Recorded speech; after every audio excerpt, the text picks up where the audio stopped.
Muchísimas gracias.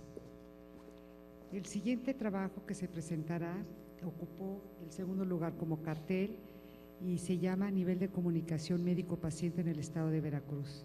Será presentado por el maestro Gustavo Adolfo Vargas Merino, ingeniero en electrónica y comunicación por la Universidad de las Américas, maestro en salud pública, egresado del Instituto de Salud Pública de la Universidad Veracruzana. Actualmente es coordinador del Laboratorio de Medios Audiovisuales y colaborador como docente investigador en el Instituto de Salud Pública de la misma Universidad Veracruzana. Adelante, maestro. Muchas gracias a la Sociedad Mexicana de Salud Pública por esta invitación y desde luego a esta academia por recibirnos en esta casa tan importante. Bueno,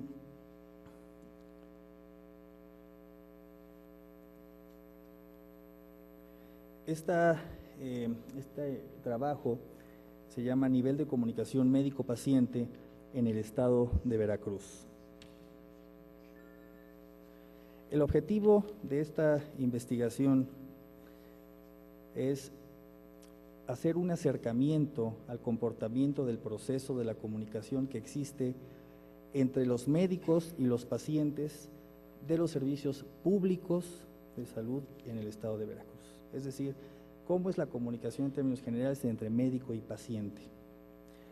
De ahí se desprende nuestra pregunta de investigación, cómo es la comunicación hacia los pacientes por parte de los médicos de los servicios clínicos públicos del estado de Veracruz.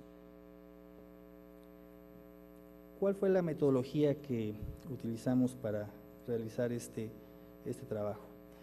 Paso 1. Primero hicimos videograbación de 15 consultas de medicina externa.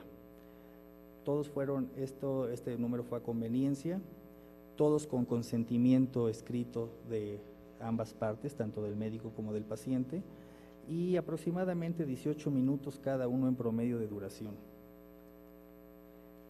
Después se califican los videos en función de la guía internacional SICA, y ahora explico qué es esta guía. Esta guía SICA es por sus iniciales, que significa la C es de conectar, se califican seis aspectos, 6 ítems, cada vez que se revisa una consulta. Después la IC es identificar y comprender los problemas, con 14 ítems. La AA final es acordar y ayudar a actuar, 9 ítems. Más adelante explico de qué significa cada uno de estas secciones. Esos son 29 ítems en total, los que se le aplicaron a cada videograbación de estas consultas, y eso es lo que significa guía SICA. Esta es una representación gráfica de la guía SICA, pero como evidentemente será un poquito difícil que vean ustedes el detalle, lo vamos a ampliar el primer ítem, nada más para que vean ustedes cuál es la estructura de esta guía. Y este primer ítem es una pregunta que dice, ¿el profesional recibe adecuadamente al paciente?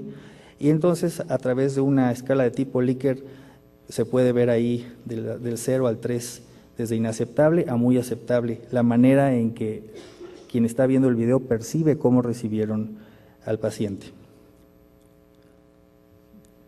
¿Cuáles fueron los resultados?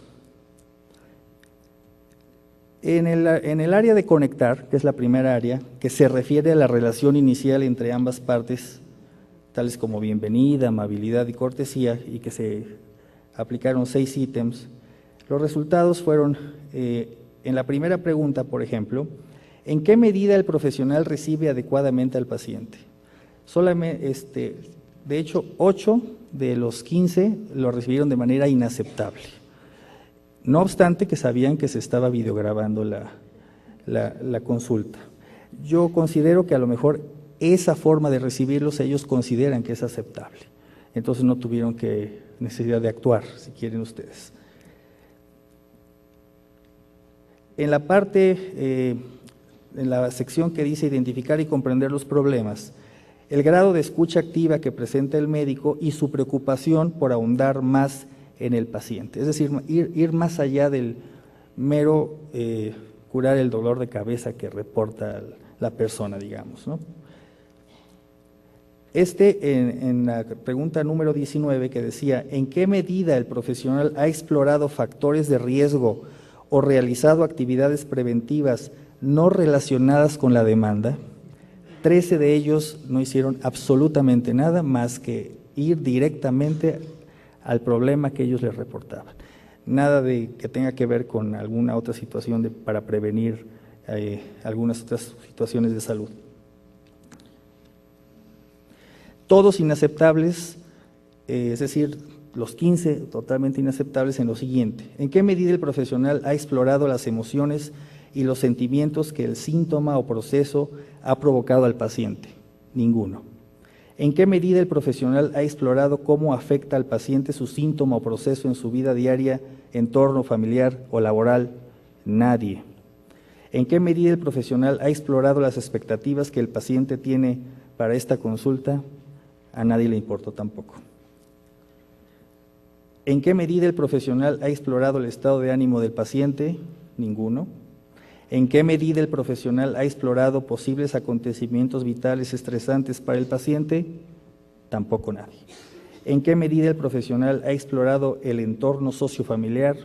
A nadie le interesó si era casado, divorciado o demás.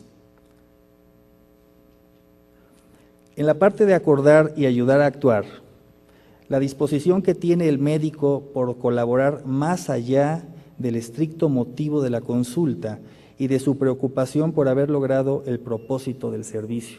Ahí se aplican 9 ítems y los resultados más relevantes de estos 2 fueron inaceptables.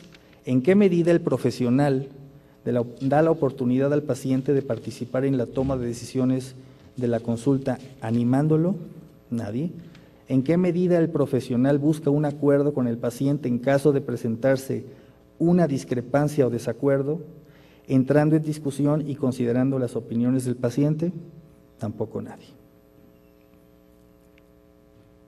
En esta pregunta, ¿en qué medida el profesional ofrece la información de forma clara? Aquí hay una situación interesante porque 2 de ellos fueron aceptables, pero esto es en función de que su servidor consideró que lo que estaba viendo era una forma aceptable, mas yo no sabría decirles lo que estaba pensando el paciente.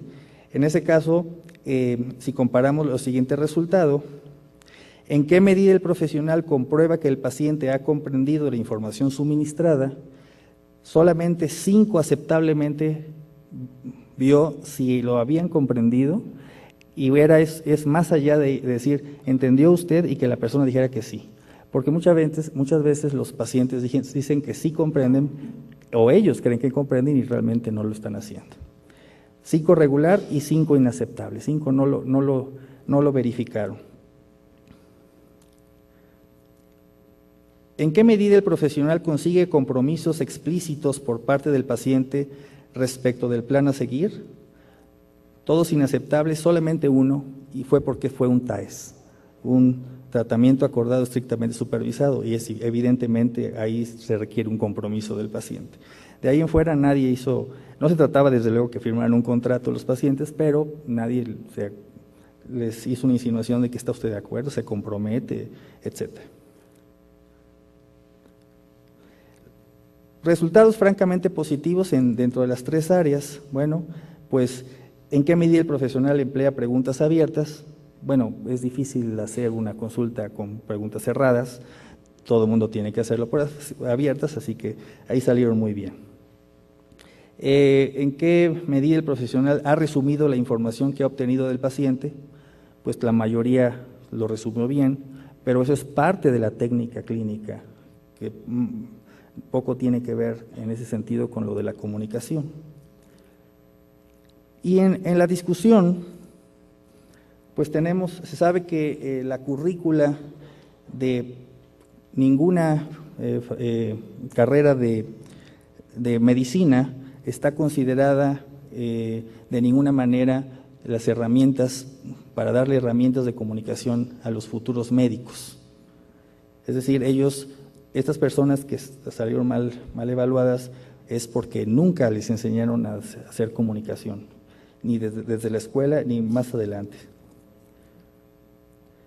Por otro lado, la Comisión Nacional de Arbitraje Médico, la CONAMED, reporta que debido a la mala comunicación médico-paciente, tienen origen más de 35,000 demandas anuales que ellos reciben y que de hecho esta razón de mala comunicación es la principal causa de las querellas que ellos reciben en su totalidad. Siendo así, como conclusión, bueno, pues vemos que los resultados nos dan cierta guía para pensar que en promedio los médicos no están entrenados para llevar a cabo una buena comunicación con su paciente, ya que la utilizada, por lo menos en los servicios públicos de salud, tiene muchas deficiencias. Habría que hacer una investigación en servicios privados a ver si la situación cambia. Por otro lado, siendo así, pues este trabajo pudiera inspirar una investigación más amplia que genere pues un modelo de comunicación que permita detectar y corregir fallas en cuanto a la comunicación interpersonal entre los médicos y los pacientes de manera eventual. Muchas gracias. Muchísimas gracias, maestro.